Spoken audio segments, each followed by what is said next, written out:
Matamu Welcome back to the Matamu podcast. Yes, we are still Vibes and Inshallah, and we are back in one of my favorite places in this East Africa. I'm back in Dar, and today I have Maggy. Karibu sana. Asante. We are going to Vibes and Inshallah a bit with Maggy, who has some very interesting stories. So I guess let's start from where? Let's start from you. Who are you? Tell us more about you. I am Maggy. Literally, you know how it feels when someone tells you to say something about yourself, then it disappears. It's that interview question. It's that interview question. I know how it goes. Suddenly, I don't know myself. Oh no, terrible. Okay, tell us what you can tell us about what do you do, what do you like? So I'm Maggy. I love food, basically almost all type of cuisines. I'm a sales representative for a general trading company, and it's been a ride. To say the least. Yes. So we were talking with Maggy a couple of days ago, and there's a couple of things that she mentioned that I said I have to ask here on the podcast. But we'll get to that later. Let's start with your very interesting story about being in university abroad. Please just start with, where did you go to university? I went to China. I was in Beijing. Wow. How was the food for you there? Coming from a very Swahili food culture to the Chinese food culture, how was that different? So when I got there, of course I met some other Tanzanians already there. So they actually helped me like transition into it because they gave me options that were mild that I could accommodate with my taste. Yeah. So I started transitioning very smoothly with the food. Let's start with, how did you find Tanzanians in China? In the uni, they were also there. Yes. So it's a thing, yeah? It's a thing. Okay, that's pretty cool. So where did you start the mild? What were the first few mild options that they... Okay, so on campus, there was a Western restaurant yes. But in the Chinese side, there was this meal we used to call Tudonyuro Gaifan. So basically it's potatoes, beef, and rice. You cannot go wrong. Yeah, yes. Waru fans, yeah. Yeah, you really can never go wrong with potatoes in all forms. Yes. What did you transition? What was your favorite thing to eat as you got used to the food? So as I got used to the food, there was Chinese ducks. I loved ducks. I don't know why. So I'm Sabbath. Basically, we're not allowed to eat ducks. So I wasn't eating it, but when I got there and then I started eating it, I loved it. So It's always the things you're told not to do. I was like forbidden meat. But after that, I also really got to like their hot pots. Yes. So basically, you cook as you go. Yes. So I loved it because the options were just endless. The sauces were endless. Yes. But then what I've seen of Chinese hot pots a lot of the times is that they tend to use offcuts, so the offal. So what weird options were there on the table, like the offal? Okay, so I keep hearing these stories and I actually keep seeing videos of the different, like weird things going on in China. It wasn't weird, but there are things that I've never had before. Like you ask, what is this? And they tell you fungus and you're like, what? Well, it's mushrooms, yes, but fungus. I mean, something is lost in translation, but you see, you taste it and you're like, it will have to do because it tastes like this, it will have to do. So which is the weirdest one that you actually ate? So the weirdest has to be, they have these type of chickens that are pitch black. I am something. I know them. Everything is black, even the inside of the chicken's mouth. So weird. So to me, that was the weirdest thing I've actually eaten. The ones that say, like you find snakes, you find frogs. I've never. It's a no. No. Okay, black chicken. How did it taste? I've always seen it on the blogs and all that, but we don't have black chickens in. We have roadrunners, but we don't have black chickens. So how did it taste? Weirdly nice. Okay. Yes, it was actually nice. It was different. It wasn't anything bad, it was just different. Okay. I know that the Chinese are famous for their ability to handle not just a bit of heat, but like a lot. Yes. So how are you dealing with that? Okay, so usually what the Chinese people do, they have things prepared and then I don't know how they do it, but they can have a meal ready in 5 minutes. And okay, we'll come to this later, but unlike the Indians, which a lot of things are pre-made, the Chinese people make it on the go. So you literally can just opt for no chili and you'd get a milder option or nothing at all, like if you want. So, but I myself can handle a bit of heat. A little bit of heat. So I was with them on that one.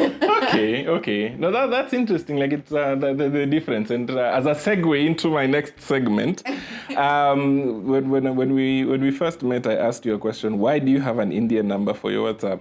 And then you started into a story. So tell me this story about living again abroad. Okay, so India was different from my experience in China. When I was in China, I was young, I was outgoing, I was everywhere, literally. And then when I went to India, I was in my room. Literally, I would have just been in a different city in Tanzania and nothing could have been different. At all? Nothing. But coming into the food, that was a challenge. Yes. It was a challenge because when you tell them, like, not spicy, they think it's every other spice but pepper. like pepper is the base. Kwanza pilipili, and then we talk about everything else. It's like you're telling them less Royco or something, but no. Like you have to specifically tell them no pepper. And even that means less because most of the things are pre-made, like I said. So it's impossible for them to take it out completely. They'd have to make the dish from scratch and they can't do that. Like they make it in big pots for their menus. They already know like what sells most. Yes. So they make their things in big pots. So usually they just warm it up and stuff. Wow. Yeah. What was like the biggest shocker for you, aside from like pilipili is the base? What was the biggest shocker for you with Indian food? Hygiene. Straight to it, hygiene. Oh God, literally. I was hoping we wouldn't have to go there. No, I mean, I had a friend who basically told me, like, if you want to go to a new Indian place, the only thing you should look for is traffic. Yes. If you find a lot of people there, that means they're returning customers. That means they're still alive. Oh. Not they're still alive. Not they're still alive. So you have better chances going there. Okay. That's deeply concerning. That came from an Indian, so wow. I'm just repeating it. There's so many memes everywhere on the internet about the state of hygiene in Indian street kitchens, and hearing it from somebody who has visited. Well, we should go to India and all see whether how people live. I think it would be very interesting.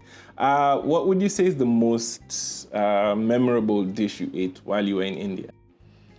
Chole bhature.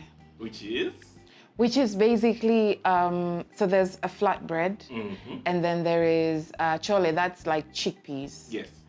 I loved it. It's a very simple dish, but it makes you feel at home. But then also, Maggie, you were telling me that you did spend a bit of time in the United Arab Emirates.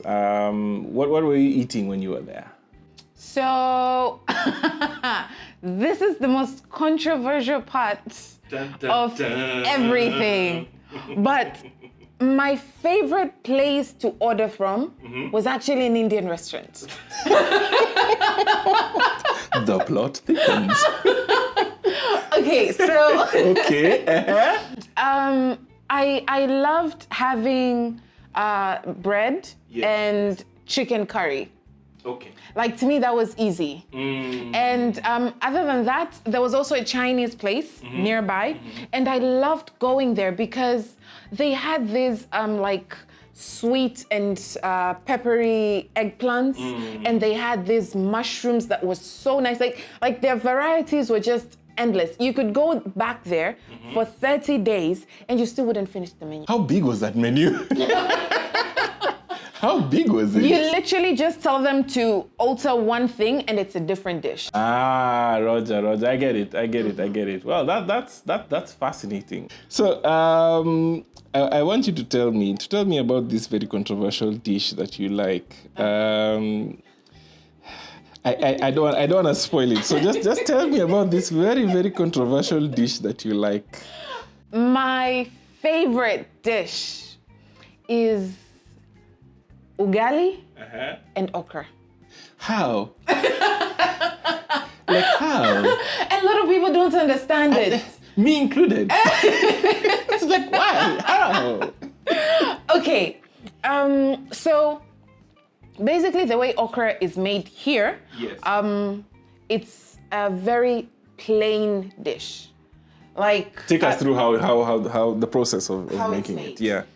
So some chop it up, some blend it, but mostly chop it up. And then they start, like, they just put it in a dish and then they start like, mixing it. Yes. And then they put some bicarbonate soda. Yes. Or something else called Maggy. I'm not sure what that is. Same thing. Yeah. The same thing. So after then they mix it and then they put some salt. And then just becomes like slimy and whatnot. Yes. And then it's a dish. No, literally. Nothing else. No okay, pepper, some people put what is this called? Peanut butter? Yes. Okay. Yes. Some flavor. Some form of flavor. No, but I had okra when I was in Dubai. I went to an African restaurant and I had okra. And I have to say, I will remake that dish. For sure. Because they make it and they put like all types of meat. Oh, yes. And it's just, like it puts a lot of flavor into it. Yes. But now my reason for liking okra is because it's tasteless. Basically because of that. It's a dish that I can have in any form. When I'm sick and I don't want, I don't want to smell oil. Okay. Yeah, okay. So. But it's okra. It's okra. And then to make it worse, you have it to the ugali. Like the most tasteless of things. My whole family doesn't understand me. Really, I'm on my own. I'm doing your family. I also don't understand. But there's a story behind it, right? Yes. Please tell us that story. So when I was young, I got sick. And when you're young and sick, like your parents try to make you everything that they think you'd like, Yes. For kids, it's basically fries, chicken, plantain, things like that. So my mom made everything she could think of, and nothing worked. And then we had a dad at the time. Her name was Esther. She was like, let's try and make her this. And my mom was just confused. Like, are you mad? She's not having fries and plantain and chips and chicken. And she wanted to have okra. She said, just try. And then she didn't want to. She said it's just a waste of time and ingredients. Yes. And then she begged her. She was like, literally, just try. If she doesn't eat it, like, you can reprimand me anyhow, but just try, make this. And then my mom said, okay, let's go ahead. And then they made it. And then they brought it. I ate, like, I've been starved for 5 days. And she was just there looking at me like, is she really eating this? Is this happening? Even I hadn't noticed that I liked it. But the dada, since I spend most time with her, so she knows because I was a kid, so she like knows me, So she knew that, okay, she eats this a lot whenever I cook, so this is what we'll do. And then I didn't know the philosophy behind it then, because I was young. But yeah, growing up, because I still liked it, even growing up. Yes. And then I came to realize It's basically because it has no smell, it has no taste. I can stomach it in any shape or form. It's wild for me. It's extremely wild because it's like I have to try this Tanzanian way of making okra, and I will try it with, but my flavor. My mom makes a very nice ugali blend flour, which has a bit of everything. So there's a little bit of flaxseed, a little bit of sunflower seed, cassava, and a couple of other things that she just throws in there. And it's made from yellow maize. So the ugali itself is not bland. It has a little bit of nuttiness, smokiness because of the sunflower seeds. So that I'm thinking with that ugali, because for me I need some form of flavor. I need some form of flavor. I can't deal. So I'll maybe try it with that, which means I have to go and see my mom. But I'll maybe try it with that, and then I see. Then I shall report back to you guys on the podcast. Don't worry, I will report back. So Maggie, you are telling me that you have a funny story about korosho, that is cashew nuts. My sister recently went to India with her husband. Yes. They go frequently. Now, this time, on their way back, they had like 30 extra kgs. That's a lot.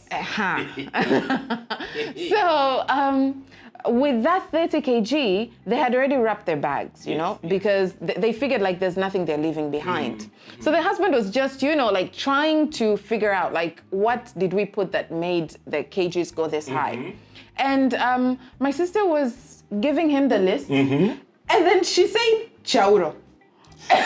Please say it in English for our English listeners. What is chauro in English? I don't know. I was hoping that you would be able to translate. No, I think, no. With the Indians, they say like bhaji or something. Yes. Yeah, so she had that in the bag. And the husband just asked, how much of it is it there? And then my sister said, 3 kgs. He said, I'll pay for everything else, but this, well, when my sister was telling me this story, she said, Maggie, I saw my divorce papers flash right in front of my eyes. Like they were there. I just needed to sign because the man said, I'm paying for everything else, but this, find a way to eat it as it is still in the bag. I'm trying to imagine your sister in an airport to get through 3 kilos. 3 kilos of chauro while the bag has already been wrapped. Wow. That must have been quite a sight. Yes, so you pick your battles. You always do. This is in this life, it's all you can do. So as we wind down, this love of food of yours, you were telling me something that I found very interesting. So what happens when you find a nice gin or 3? After I down half a bottle of gin, Yes. I will go back home.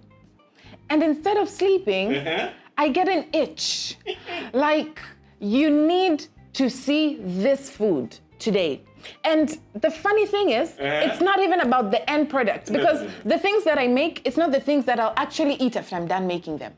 I just make it and go to bed. Wow. So I get an itch, like, today you need cinnamon rolls. And I just enjoy the whole process of making cinnamon rolls as I'm drunk. Yes. And then after I'm done, I go to bed. So it's just a process. It's just the process. It's not the food. No, it's not the food. It's not the food. Even this one time, I had an itch to make mandazi. And I have a standing mixer. So, you can just make the dough easily. Yeah. But I had to use my hands because it is the process. I just had to get in there. And my cousin said, you've literally traumatized me for my whole life now. That picture is in my mind. You trying to knead the dough as you go side to side. That is actually true love. And we hope that you're able to continue to share this true love of food with others. As I wind up, this is the chance. If you have anything that you'd want to promote, you can do so right now. Okay, so I have a lot of things to promote, but What I would like to leave you with is I do go to China. I actually plan on going to China again this September. And what I do is I order things for people in bulk. So I give them the best price. Literally, they can't find it anywhere. Okay. Yeah. So I talk to companies, the manufacturers, and I give the people the best price. Very nice. Yeah. And that is the end for this episode of Matamu Vibes and Inshallah. I have no idea when I'll be back, but I'll be back soon. Thank you so much for joining me on the podcast, Maggy. And talk to you guys soon. Bye. Press the button once.